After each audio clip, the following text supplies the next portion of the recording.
Well, welcome everybody to Odds and Ends here on this Monday afternoon in November in Louisiana. I'm Zach Ewing, Devin Jackson, and Jim Derry alongside. Quite a weekend of football, as it usually is. We'll talk about that. We'll talk about the Monday night game. We'll talk a little college basketball, which gets going tomorrow night. Actually, tomorrow, I think there's games like tomorrow morning across the country. You get like Hofstra and Presbyterian playing at 10:30 a.m. Eastern and stuff like that. It's one of those marathon things for ESPN. But college basketball is starting, so we'll talk about that as well. And it's just been a crazy weekend, guys, and I'm excited to be here to talk about it. Yeah, it was another. Oh, go ahead, Jim. Go ahead. No, you go. I was just gonna say, it was a crazy weekend. Football, a lot of upsets, both college and NFL. So it was everything you want as a fan. As a bettor, personally for me, it wasn't a great weekend, but it was a really good weekend in general. I think you're probably not alone, especially in the NFL. I mean, it was the sports books cleaned up, which means the rest of us suffered this weekend, Jim. Well, my NFL picks column, I'm 7-5, but you wouldn't know it by my big bucks picks, that's for sure. So I'm hoping to go 8-5 tonight. We'll talk about that in a little bit. Yeah, I don't know that we've ever seen. I mean, ever, I guess, is a strong word, but the upsets that we had and the type of upsets that we had. I mean, Jacksonville. If you would have told me that Jacksonville was not only going to win, but they were going to win by scoring 9 points against Buffalo, and there were going to be no touchdowns scored in the game, Jacksonville wins, I would have told you were insane. And then couple it with Dallas not scoring until late in the fourth quarter and just getting blown away by Denver. You could have made a lot of money off me in that one. I mean, when we show in a few minutes our NFL results, just an absolutely insane set of results. I mean, there's crazy results every week in the NFL.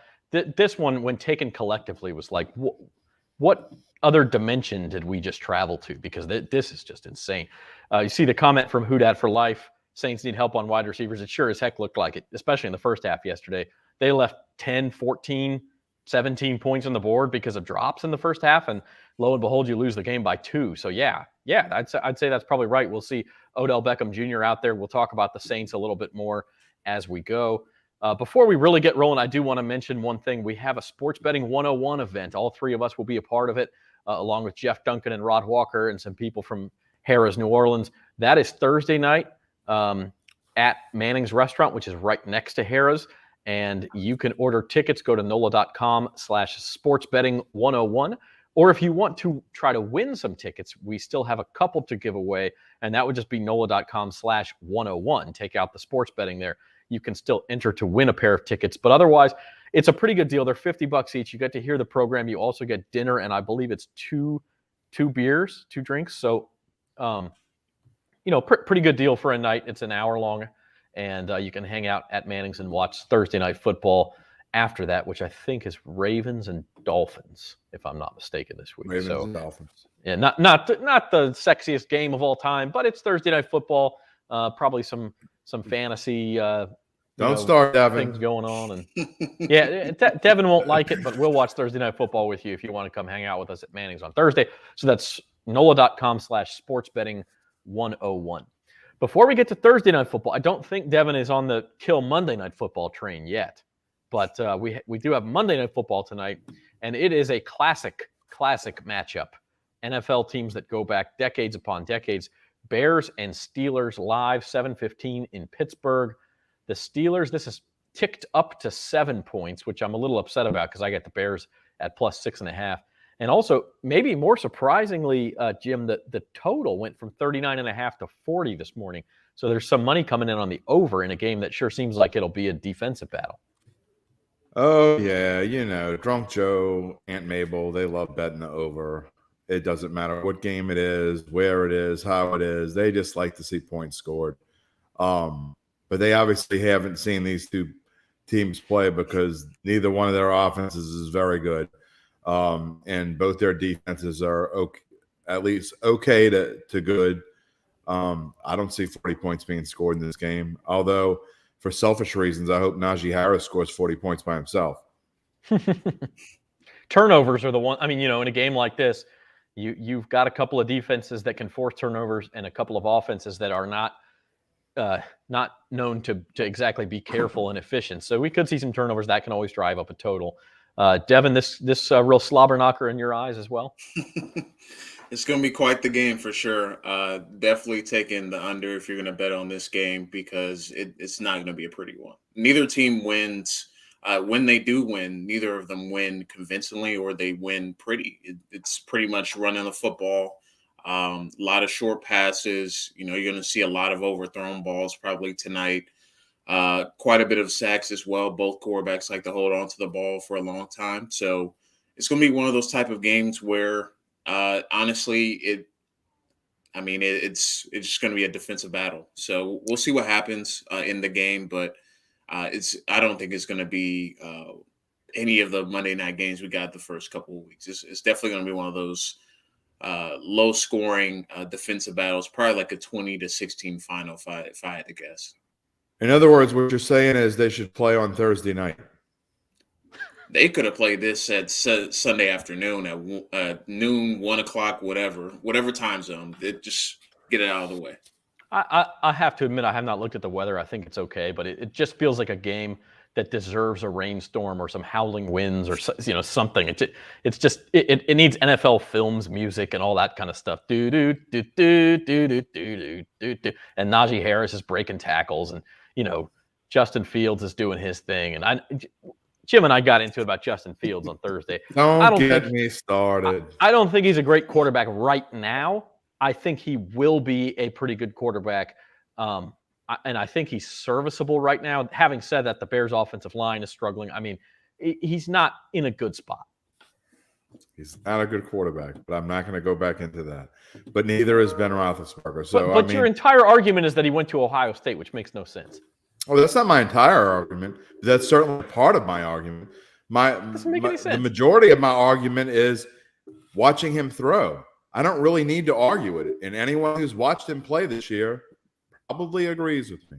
I will say the man had a nice touchdown throw last week against San Francisco. Now, he had moments where he didn't make very good throws, but he did have a couple of nice ones. So we'll see what happens. I know you're on the Steelers, Jim. I'm on the Bears tonight. Devin, what do you think? Break the tie for us. I'm taking the Bears. I'm taking the Bears to cover. I don't think the Steelers are interested in covering the spread tonight. I think they just want to win the game and get out of there, to be honest. So I got the Bears covering tonight. And that's fine with me because I got them in a big teaser with the Dolphins who already hit. So as long as they win by a point, I'm good. Yeah, that's true. You have that teaser. I mean, I got to get my budget together for a root beer if you keep hitting these things. So in real life too, not just the teaser, not just the big bucks in the root beer. So yeah, that might be more important than a root beer. Well, hey, that's Monday Night Football. Let's recap the weekend that was in football here on Odds and Ends on bet.nola.com. We'll start with the college game, and there were some crazy results. Now, we had an almost on what would have been the craziest result of the weekend. LSU had a couple of chances in the fourth quarter to beat Alabama outright in Tuscaloosa, including sort of a half Hail Mary. It was like a 30-yard pass on the final play of the game into the end zone that fell incomplete. But like 29 points were never going to be enough in this game. I mean, it never looked like Alabama was covering 29. And you got to give Ed Ogeron and LSU a lot of credit because they've had a lot of injuries. They're playing with a sort of a half squad from what they had at the beginning of the year, and they went into Alabama and really scared the Crimson Tide. There's no question about it. And Coach O kicked the field goal, man. Kick the field goal. They kicked that field goal that drive when they get down there to the 3-yard line, and I know you want to go for it, but you still had 7 minutes left. They kick that field goal. It's a different story because it probably goes into overtime, and who knows what happens after that. You held Alabama to 6 yards rushing, something that hasn't happened since, I believe they said 1990. The defense was outstanding. They really were, and you got to give Coach O a lot of credit for having his team ready to play and just being fired up in general because it looked like it mattered. I mean, in the grand scheme of things, it didn't matter, but they certainly played like it mattered. Yeah, and believe me, it may not have mattered in SEC championship or LSU's not going to win anything this year besides the Tax Slayer Bowl or whatever. But like, if they had won this game, I don't care if you're going to go win an SEC championship or not. This one goes down in the lore of LSU football history. I mean, because not only did nobody in their right mind expect you to win, but you knock Alabama out of the national championship race. And that's like, if you can't win your own national championship, that's the next best thing for Tiger fans, right? Wouldn't it have been great to see Satan's face at the end of that game had LSU scored a touchdown and just knocked him out and you're done because you lost LSU? That would have made my entire Saban or Satan? Satan. Nick Oh, Satan. I thought that's what I heard, but we don't need to go that far. I mean, the man brought a national championship to Baton Rouge, right? He was Satan then too. That's another story. I guess he was our Satan then. Anyway, elsewhere, North Carolina, a complete and absolute shootout against Wake Forest. They give the Demon Deacons their first loss. Obviously, Devin had the rights of it there too. The spread was not the bet there; it was the over. That was easy. You were a winner by, I think, first drive of the third quarter. Yeah, it was that was, like I said, like I told both of y'all, it was the easy take the over because their defenses are both bad. And Wake Forest had chances to win the game. I mean, they were up by, I think, 18, 21 points in the third quarter, but North Carolina came back. That's why I said I wanted to stay far away from the betting line because it swung both ways for both teams. So I expected that to be a shootout. I didn't expect 58-55, but it was probably the more intriguing games of the weekend because there was a lot of ugly football being played elsewhere, but that was definitely an intriguing game for sure. Yeah, just looking at the rest of that list quickly, I know I've been banging the drum for Cincinnati to get into the playoff, but that they're not doing themselves any favors by needing to squeak through against Tulsa at home with College game day and crowd in town. Now, having said that, Michigan State losing brings Cincinnati probably one sort of half step closer, because now if Ohio State loses somewhere along the line, or if Oregon loses, which you see Oregon won in a driving rainstorm in Seattle, maybe Cincinnati gets in anyway as long as they keep winning. And then the other game, A&M beat Auburn. We talked about that one. Is almost an elimination game, both for the SEC races and the national title race. I don't know that A&M is still in the national title race anyway, but they at least have something to continue to play for. If they win out and Auburn were to beat Alabama, then A&M would get in the SEC championship game and have a chance at Georgia. And you'd think if they won that game, they'd probably get into the playoff. So not totally impossible, but some A&M still got tough games left. I mean, listen, they have Ole Miss this weekend. They have to come to Baton Rouge on Thanksgiving weekend, which they'll be favored, but the way LSU's playing, you don't want to mess around with that team either. And then of course they would need Auburn to beat Alabama the same day to get into the SEC championship game. All of which are possible. Sure. Yep. In this college season, anything is possible outside of Georgia. Make it to the SEC championship. You can bet on somebody else in the top four losing in the next couple of weeks. Hey, mighty Georgia had nothing on my Mizzou Tigers. Couldn't cover the -40. Gave Mizzou its first victory against the spread all year long. So take that, dogs. Take that. 43-6. Covered. I don't remember who said it Saturday night. I can't remember whether it was the SEC show or the ESPN show, but they were right. The top 6 teams in the country are number 1 Georgia, number 2 Georgia, number 3 Georgia, number 4 Georgia, 5 Georgia, number 6 is Georgia too. The only team I think Alabama, if they get it together, they have the talent, and then Ohio State's the other one where I think not saying that they would win more than half the time, but they're the only teams that even 1 out of 5 times you get into a game with Georgia, maybe they can beat them. Maybe. Alabama will get slopped. They should hope they lose to Auburn because they're going to get embarrassed by Georgia. Wow. What now? Hypothetically, Jim, what would you think in that situation if it's A&M against Georgia? Because Texas A&M's defense, game. Texas A&M's defense could keep them in that game.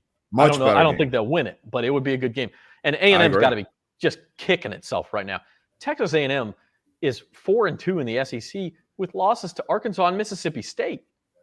neither one of which was an away game. One was a neutral site, one was a home game.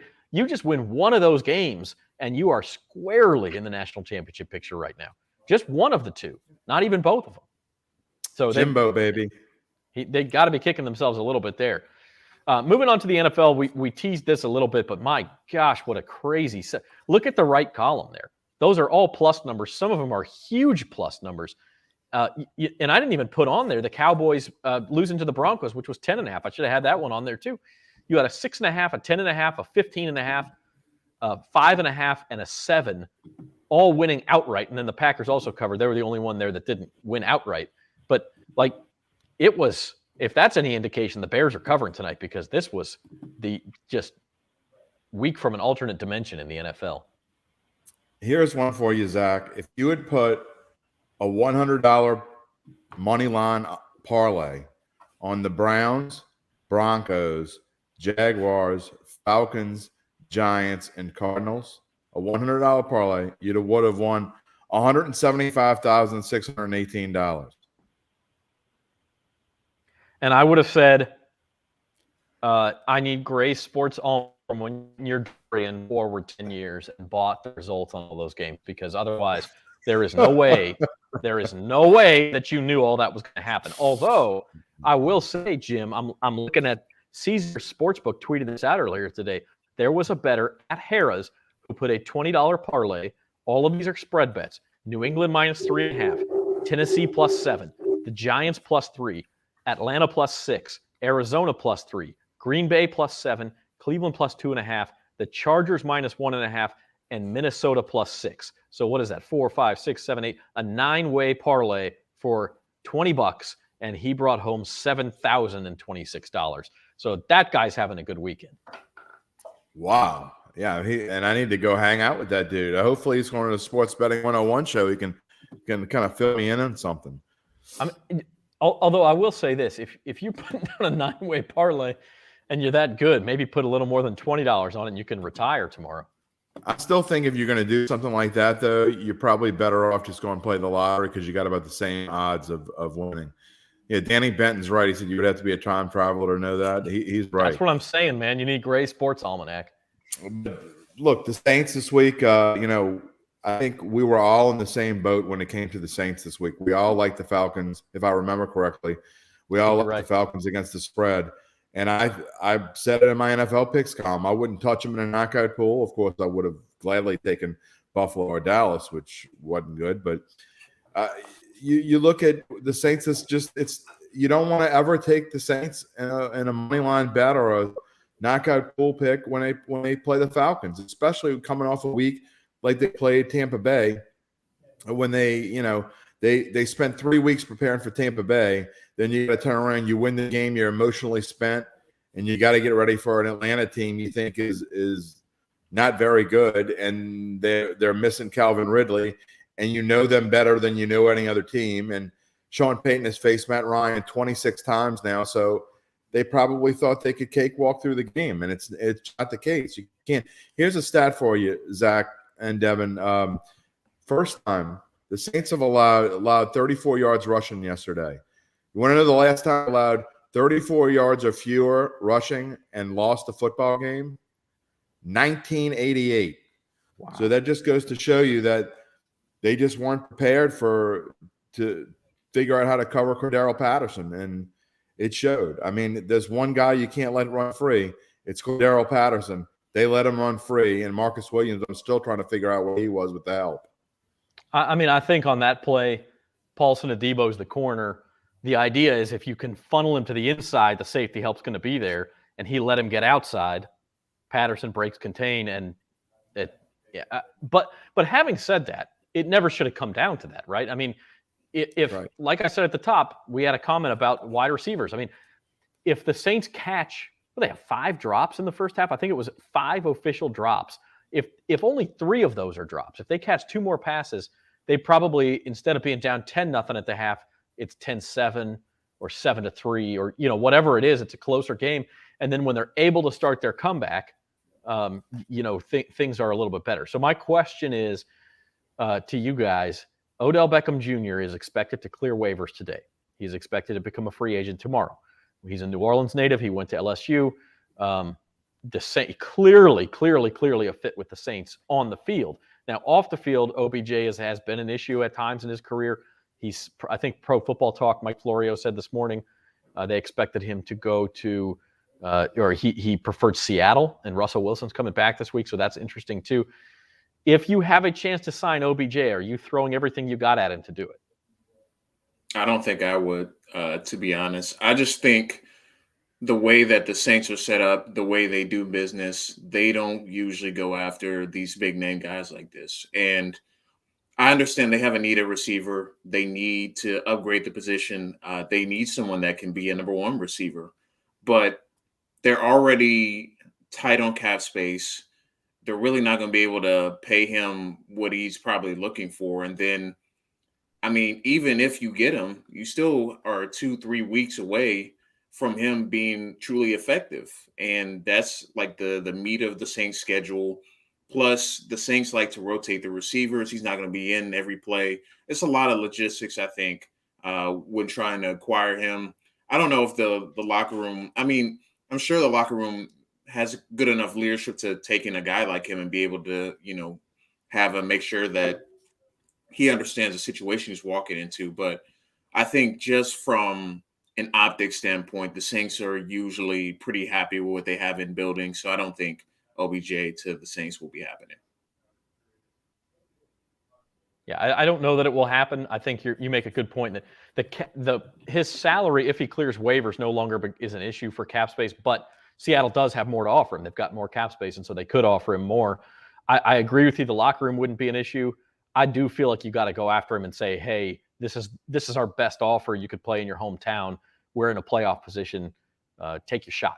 Jim, what do you think? I just don't think he fits in. Like Devin said, I agree 100%. He just doesn't fit in with the Saints. The Saints aren't a team of personalities. They just aren't. And that's just the Sean Payton way. I'm not saying they don't, do their thing here and there, and you got your Gardner Johnsons and stuff like that. But I mean, they just, that's not their style. And I don't know that OBJ would want to come here anyway with the quarterback situation that's going on. I mean, he had a bad enough quarterback situation with Baker Mayfield. I'm not certain he's going to want to play with Trevor Siemian and Taysom Hill. It just doesn't really fit. It's just not a good fit for the Saints. I think they'll probably talk to him and reach out to him. But I think I think he's probably end up more suited to go to like you said, Seattle. I could see him. I don't know why he'd want to go to Seattle though. They're almost out of the playoff race. I think more of like Rams or something like that. Yeah, I mean, Seattle was the report. That doesn't mean it's going to happen. I'm again, two separate questions. Would OBJ say yes? I'm less certain of that than I think the Saints should at least pursue him. Now we'll see what happens. We've got a lot of comments saying, "Hey, it's not happening." Locker room poison, all that kind of stuff. Listen, your number one receiver the last 5 years is also quite a character and has quite an ego, and that would be at Can't Guard Mike. And he's been a problem at times also, and the Saints have handled it. I mean, they don't get a lot of characters because the characters they do get, they handle in the locker room. That's a different kind of character, though, Zach. He's not a demonstrative guy on the field, really. He's not a. I mean, the only problems he's had in the locker room, I think, is as of late with Mr. Gardner Johnson. And so, I mean, before that, you never heard a peep out of Mike Thomas. So I don't know that that's necessarily the case. And not only that, I think now that all that's happening, do you think Mike Thomas is ever going to play another down again for the Saints? Because I don't. That we could do a whole show on that, but I don't think you're wrong. Let's switch gears completely. We will talk a little more football at the end of the show, but I do want to take a minute and talk some college basketball. College basketball getting going tomorrow across the country. Just about everybody plays somewhere. Here are your national championship odds. A pretty heavy favorite for this time in the season in college basketball is Gonzaga. Made it to the title game last year and lost to Baylor, of course. You don't see Baylor on this list at all. They lost. Well, actually, I take that back. They're down there at 20-1. They lost a ton of talent. But what I notice here, guys, is a lot of the blue bloods who maybe haven't been quite as good the last few years. Of course, UCLA made the Final Four, but they were a bubble team going into the tournament. Kentucky, Texas, Duke. Texas is not really a blue blood, but you see a lot of teams sort of who have restocked the shelf through recruiting, which is how it works in college basketball. Things can change real quick. You got to think Duke is a good bet at 1,600 to 1, don't you? I mean, 16 to 1. Sorry, not 1,600 to 1. Coach K's last year, going all out. I mean, that's kind of, if Hollywood wrote scripts, that's how that script would end. So maybe Duke it's at 16 to 1 is not a bad pick. Devin, any names stick out to you there?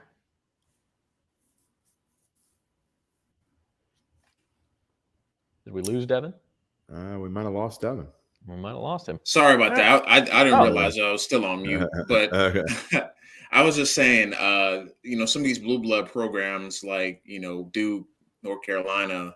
I mean, I wouldn't call Michigan State a blue blood, but they've had success in the past. It's very interesting to see kind of them at the bottom of the odds. Usually you see them as typical contenders, but the college basketball landscape has definitely changed. I mean, Gonzaga at the top 4 or 5 years ago, I don't know if you would say that. You still expect Duke, North Carolina, Kentucky to be on top, but I would say probably the ones that stand out to me, I would say North Carolina.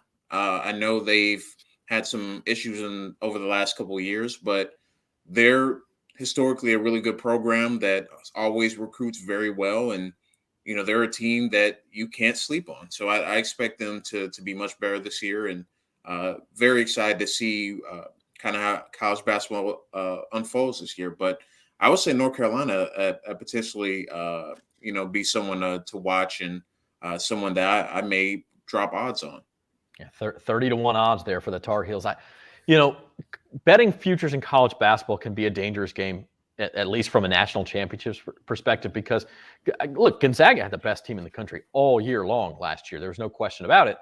But you get into that one-and-done situation, and they almost lost in the semifinals to UCLA. They survived it, and then Baylor, who is probably the second-best team in the country all year long, caught fire at the end, and it was no contest in the final. It's not quite the same as college football, where if you think a team is the best, like let's say Georgia, you can be pretty confident they're going to be in that championship game. Just because a team is the best, they got to win 6 one-and-dones in March. It makes it scary. But I will say, to your point, Devin, Michigan State opens up tomorrow with Kansas. That's in the Champions Classic that they play every year in Madison Square Garden. That's one to look at. And then the other game in that is Duke and Kentucky. So there are going to be good games. A lot of teams start out with cupcakes. LSU, I think, plays UL Monroe first, and it's not until Thanksgiving that they're really tested. College basketball, it's such a funny season because we're all in the throes of football. You kind of tune in Thanksgiving. They have the feast week, and then you don't tune back in it almost until college football ends and college basketball is in conference season.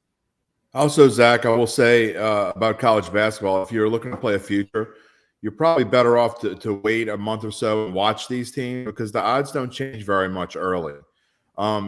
If you like Gonzaga and they start out 10-0, where they're probably still going to be plus 600 or plus 550 around Christmas time anyway. So you might want to get a feel and pick a couple teams you like, watch them for a little bit. They're not going to change that much significantly. I remember last year, I mean, obviously I didn't win it, but I really liked Gonzaga. And I got them in January for, I can't remember what the price was, but it wasn't that much different than it would have been had I bet it in November. So, I mean, unless some team comes out of nowhere, you like some dark horse that's 50 to 1 or something like that, you might as well just wait. Yeah, it's a tricky thing because of the tournament. I will say, from now that we have sports books in this state, though, if you've never done it, I know a lot of people do it anyway. Take the first weekend of March Madness off work, that Thursday, Friday. Do yourself a favor. If you're going to do that, go down to Harrah's, check out the Caesars Sportsbook. It is the best atmosphere to be in for March Madness because everybody's got action on one of the 4 games that's going on. Somebody's going nuts. There's constant betting. The whole thing is, it's probably maybe not the only event, but it's more fun in the sports book than it is to actually be in the arena, because the arena. Devin and I are taking off. Devin and I are I've already taking off. I'll be in Germany for March Madness this year, so you guys are in trouble. But maybe you can work from the sports book. Maybe we could set that up, huh? Yeah. Maybe. One thing from college basketball futures is that's a little less volatile, say, is betting conference odds. And that's where I want to put these up too for the SEC, because this is just who's going to finish first in the conference. This has nothing to do with the conference tournament. And so Kentucky's favorite in the SEC. Alabama, which won it last year, they're plus 450. Arkansas had a real good team last year as well. Kentucky's interesting. They're the name brand. You're probably not getting a lot of value at plus 350. And then the other bet that sticks out to me, quite frankly, is LSU right here at 14-1. LSU had a lot of transfers. It's a lot of turnover. That team still has talent. They finished in the top 4 under Will Wade 4 straight years. And you're telling me I can get them at 14-1 to win the SEC? I'll take it. I mean, I have to say, I'm in. Like Alabama, there's value honest, there. Though. I don't know that LSU will win it. I just think there's value there at 14-1. I think Alabama and Arkansas both have a lot of value at those numbers. I know that seem like a little bit too low, or not value, I guess I should say. But I think, to me, those are the two best teams going into the season in the SEC. And, you want to lay a little bit on both of those, and either one of them hits and you win. So, I mean, I'd stay away from Kentucky. I agree, 350 is kind of silly. But, yeah, I like both Alabama and Arkansas there. And LSU, you're right. I mean, if at 14-1, go plop $20 on it and take your 280 home if they win it. And if it's a situation where they're in the top 3 going into the last couple of weeks of the year, there's opportunities to hedge there too. Where, hey, what's the big game, right? And maybe bet on the other team and see if you can win money either way. So that's certainly worth a look in my eyes. It's interesting, they don't have women's basketball odds at Caesars yet. They probably won't have them until the tournament starts. Women's basketball at LSU with Kim Mulkey in town is going to become a big thing again. Yeah, they should definitely have, kind of more excitement around it. You got a coach that's won multiple championships before too. So that hire was very significant for LSU women's basketball. So I'm very excited to see kind of how they fare. And then also, before we move on from the conference odds, I saw a stat today. I think LSU has won the most games in the SEC over the last 3 years in basketball, if I'm not mistaken. I think I saw that this morning. You're right. So they would be a tremendous value, I think, at 14-1. Yeah, I mean, that line just doesn't make any sense. It's because they're not a name brand. They're not Kentucky. They didn't go deep into the tournament last year. Quite frankly, nationally, nobody likes Will Wade, and it's pretty obvious to see why. But whether you like him or not, he's a good coach, and he has had a lot of success. I'm going to have to hunt for, speaking of women's basketball, though, I'd like to see, whether it's offshore or whatever, what kind of value LSU is getting.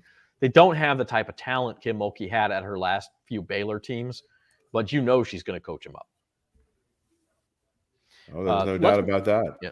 Let's move on. And I also put up a post here with the conference title odds for each of the teams in the state of Louisiana, just to get an idea. Of course, the Southland is where most of these teams reside, and Nichols is the favorite in the Southland at just plus 125, almost an odds-on favorite there. You see the Ragin' Cajuns expected to do well, same with the UNO Privateers. And then Grambling and Southern, I think, are 4th and 5th in the SWAC odds, so that'll always be a lot of fun. And then poor Tulane down there. Maybe they won't finish in the cellar this year.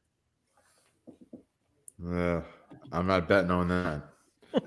I'm not betting on them to win, that's for sure. 60-1 or not, I'm not going to bet on that. So, although I probably would have bet on that. I probably would have bet on that before I bet on Jacksonville money line yesterday. That's true. That's a pretty good segue. So let's move back to football to wrap things up today. Looking ahead to. I think we might have lost Zach real quick, but I think, Devin, the thing that jumps out at me on this college football list, there are 2 games that I find interesting. I find it very interesting that Arkansas is only giving LSU 2.5. Are we overreacting to the Alabama game? And then Penn State laying 1 to Michigan, even though Harbaugh has been terrible in games that really matter. I mean, Penn State, to me, is quite a couple notches below Michigan. Yeah, I think both of those games are very intriguing. The one that kind of sticks out to me though is Georgia at Tennessee. I know Georgia has been the best team in college football, but Tennessee has been one of the hottest teams in the SEC that not named Georgia. They just came off a win against Kentucky.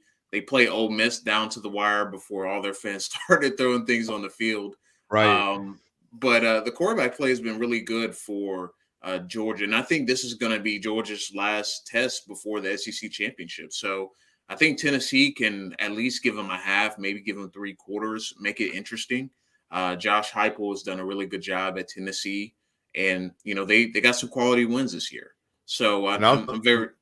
Go ahead. Let me ask you another one that's intriguing to me, and I want to get your opinion because you've been so good on college football this year. But Texas A&M, I mean, doesn't that line seem low at Ole Miss? It seems low. I also think they're not giving Texas A&M enough credit. I think they're giving Ole Miss a little bit too much credit as well. I'm surprised it's not that 4.5 line we saw against Auburn. I would Right. I would think that's because if I'm not mistaken, Auburn beat Ole Miss, so I'm kind of surprised about that line. I think they're overrating Ole Miss just a little bit. I mean, they came off a win against Liberty, and it's Liberty, but at the same time, I think Texas A&M, should at least be 4.5 point favorites against Ole Miss. I don't think they're that much better than Auburn. So that one's Zach, you're interesting to back? me. I think I'm here. Can you guys hear me? Yeah, we Yeah. can hear you. What is your opinion on that Didn't game? know that I ever left. No, I mean, I think Devin's right. The one thing you look at is, yes, Ole Miss was underdog at Auburn and lost. Auburn was an underdog at A&M and lost. But now this game's in Oxford. So, you got home field isn't worth quite what it used to be. It used to be worth 3 or 4 points. Now it's usually people say 2.5 to 3. This is a tough road spot for A&M. They had the big win last week. It's a must win for them if they want to stay in the race. We talked about that. A lot of road favorites here. I would say A&M's got to be on the lookout. I don't know that Georgia isn't going to be in danger of losing that game, but I agree that spread may be too high. And then Oklahoma, I think, has got to be on the lookout. This is a danger spot for the Sooners. I'm going to defer to you guys because I've been so terrible in college. I mean, I think I've gone 4-0 3 weeks in a row in Carville picks, and I know I'm 1-3 2 weeks in a row in college. So, I mean, I don't even know if it matters what I think. Jim, tell us what you think, and we'll tell everybody the opposite. Yeah, please. I mean, that's a good way to win. And look, I really think that, I mean, LSU is. I have been actually pretty good with my LSU picks, and terrible with everybody else. Maybe it's just because I know LSU better than the other one. I don't know, but this is a bad spot for LSU. I don't. They expended every ounce of energy. They went rah rah rah. It's kind of like the Saints with their bye week. Even before Seattle, they were concentrating on Tampa Bay. Well, LSU spent 3 straight weeks on Tampa Bay, and LSU now is spent. Probably they spent 2 weeks on Alabama.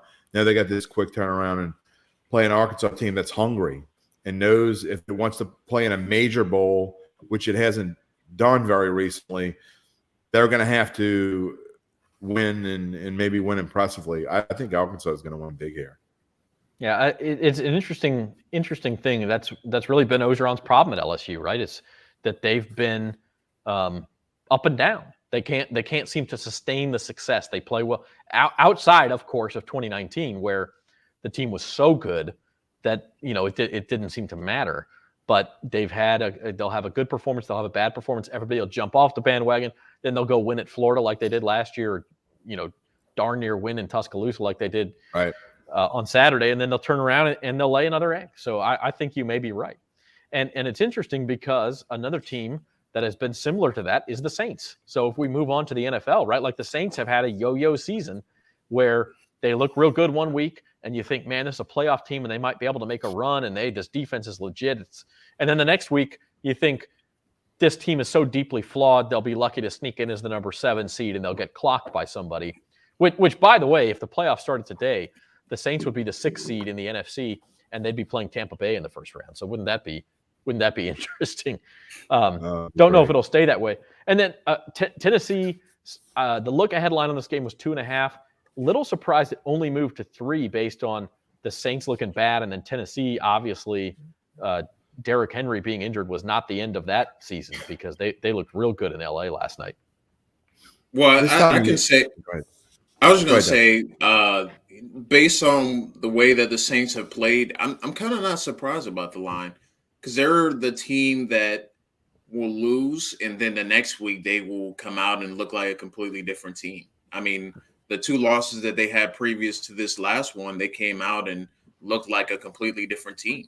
So the Saints have a history of playing up to the teams that they're playing. The Titans are one of the hottest teams in the AFC and in the NFL in general. I mean, they got wins over the Chiefs, the Bills, the Rams yesterday. So, I mean, this is a game that if you look at on paper, like, oh, the Titans should win. They've won for 5 straight games, but this is a game that the Saints could come in and shock everybody. So I think this line is a perfect setup for people to take Titans -3 and then the Saints, and the line may move up a half a point, maybe another point by the end of the week, and the Saints are able to cover when Sunday comes. Some really interesting lines elsewhere here. The Patriots opened 2.5-point favorites over Cleveland. That's dropped all the way down to 1 already. Packers and Seahawks opened, I think, 5.5 or 6. News came out Russell Wilson's back at practice this week.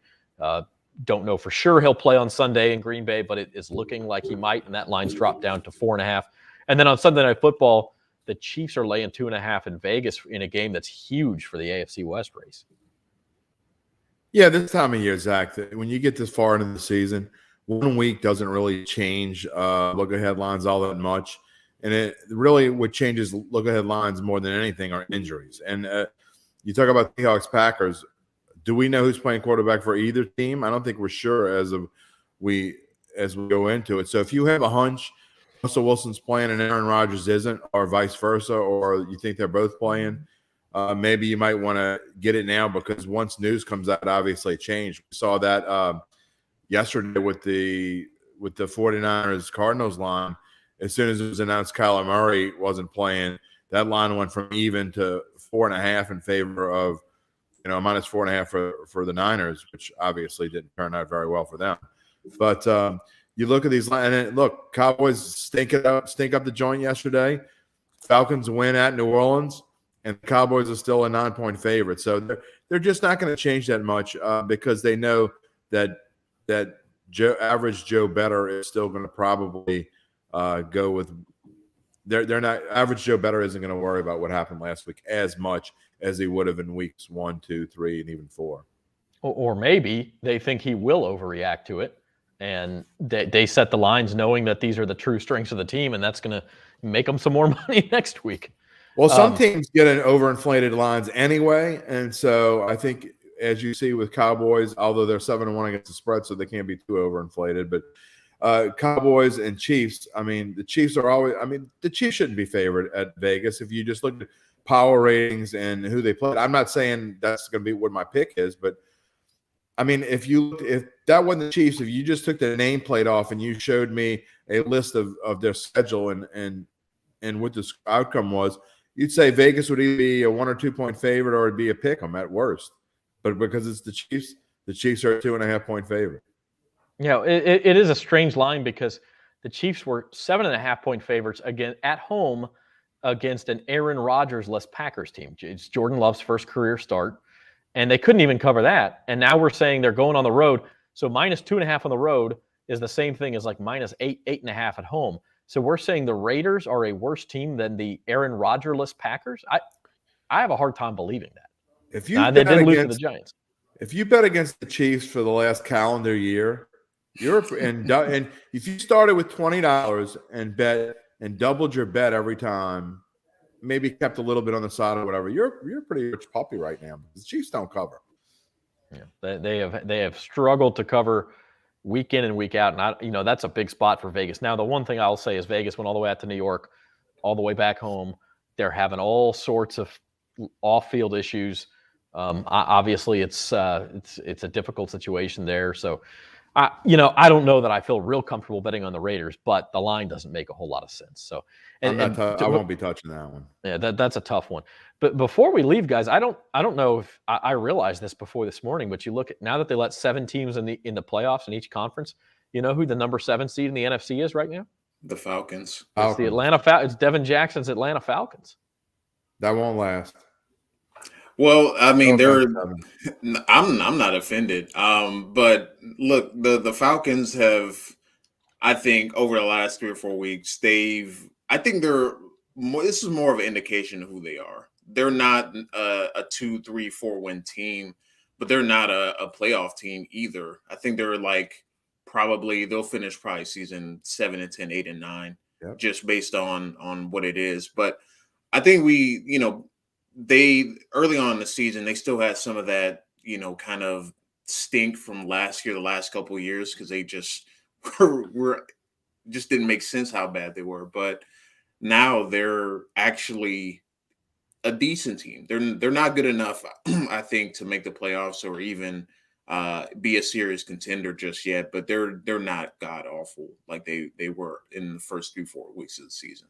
You can't win consistently in the NFL without a running game, and the Falcons don't have a running game.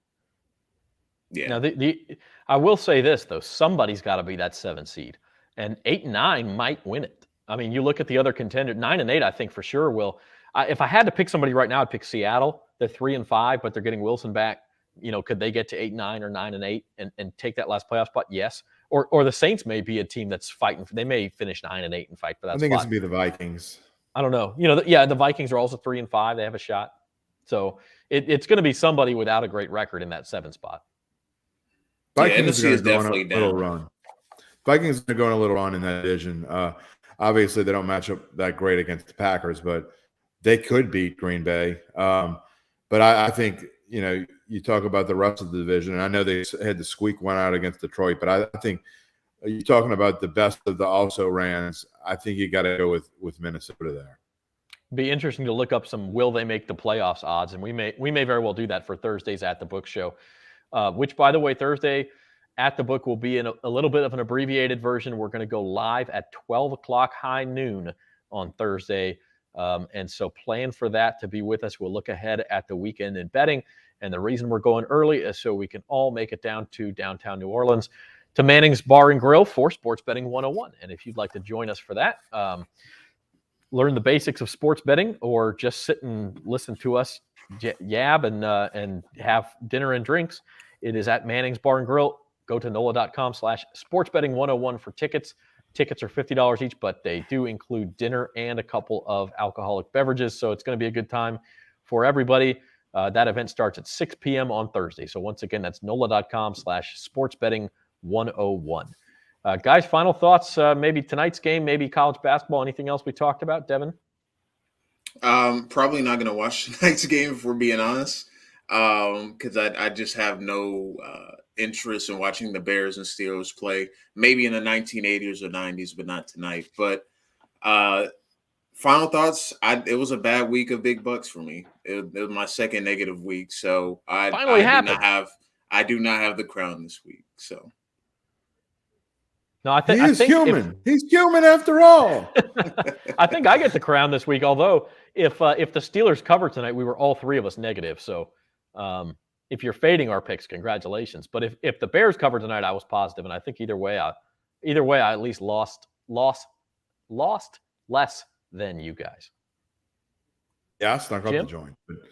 I stunk up the joint last week in big bucks. Like I said, I had a great NFL picks week, but I think of the 7-5, and I think 4 of them were 4 of the losses were some kind of way connected into big bucks. So just picked the wrong ones.